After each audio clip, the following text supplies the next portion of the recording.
Cancel na naman ang bakbakan sa finals. Ang pinakahihintay na laban para sa kampyonato ng Premier Volleyball League Reinforced Conference sa pagitan ng hindi pa natatalong Akari Chargers at ng multi-titled Creamline Cool Smushers ay na-reschedule dahil sa masamang lagay ng panahon. At pangalawang beses na itong nakansela. Una noong semifinals dahil sa brownout at ngayon dulot naman ng masamang panahon. Una sanang nakatakdang gawin sa Lunes, September 2 sa Smart Araneta Coliseum. Ang laban ay inilipat na sa September 4, Merkules, sa Field Sports Arena sa Pasig, ayon sa anunsyo ng nag-oorganisang Sports Vision. Dahil sa masamang lagay ng panahon dulot ng bagyong Enteng, ang isang laro para sa kampyonato sa pagitan ng Akari at Creamline ay pangunahing prioridad pa rin ang kaligtasan ng mga manlalaro at mga fans na manonood. Ang bagyong Enteng ay nagdulot ng malawakang baha sa buong Metro Manila, kasama na mga kalsada patungo sa venue sa Cubao na nagiging delikado para sa mga kalahok at manonood. Ang Creamline at Akari ay nakatakdang magsabunutan sa one-game championship habang ang PLDT at Signal ay maglalaban para sa bronze. Pero nananatili pa rin ang PVL na panatilihin ang desisyon ng unang referee hinggil sa no fault on a net touch sa laban ng PLDT kontra sa Akari noong Huwebes.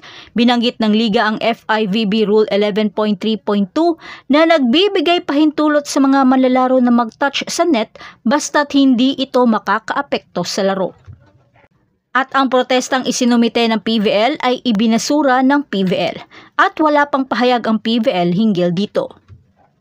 Kaya nakamit ng Akari ang tagumpay sa semis at nagawang itawid ang kupunan sa finals. One win away na lamang mula sa pagtatapos ng isang Cinderella-like run patungo sa kampyonato sa pamamagitan ng pagwalis. Ito na ata ang isa sa mga unforgettable yet controversial na season ngayong taon. Bagamat masasabing ang Creamline ang pinakabeterano sa final appearance pero mukhang nagmistulang underdog sila sa wala pang talong Akari this season. At dahil na-reschedule ang finals, syempre mas lalong pakakaabangan ng mga fans ang matinding bakbakan sa pagtatapos ng season at ang napaka-unpredictable na edisyon ng PVL Reinforced Conference kesa sa mga nagdaang taon. Kaya sino sa tingin mo ang makakakuha ng kampyonato? Ang wala pang talo o ang veterano? At yan na ang lahat para sa ating update ngayon. Manatiling nakatutok para sa iba pang mga balita mula sa mundo ng Philippine Volleyball. Huwag kalimutan mag-like, mag-subscribe at i-spike ang notification bell para hindi ma-miss ang mga susunod na video. Hanggang sa muli, patuloy na mag-spike at mag-dig sa ating channel.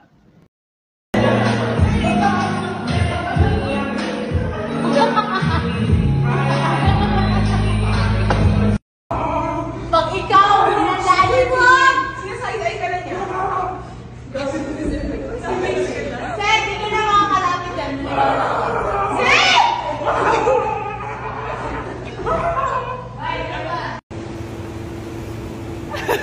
Saan ka? Nasaan ka ngayon? Nasa Japan ako. Charot. Hello. Miss na kita.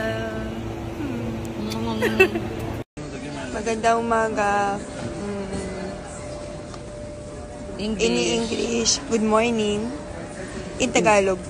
In Japanese. Japanese na? Japanese, Ohio. In Spanish, buenos dias.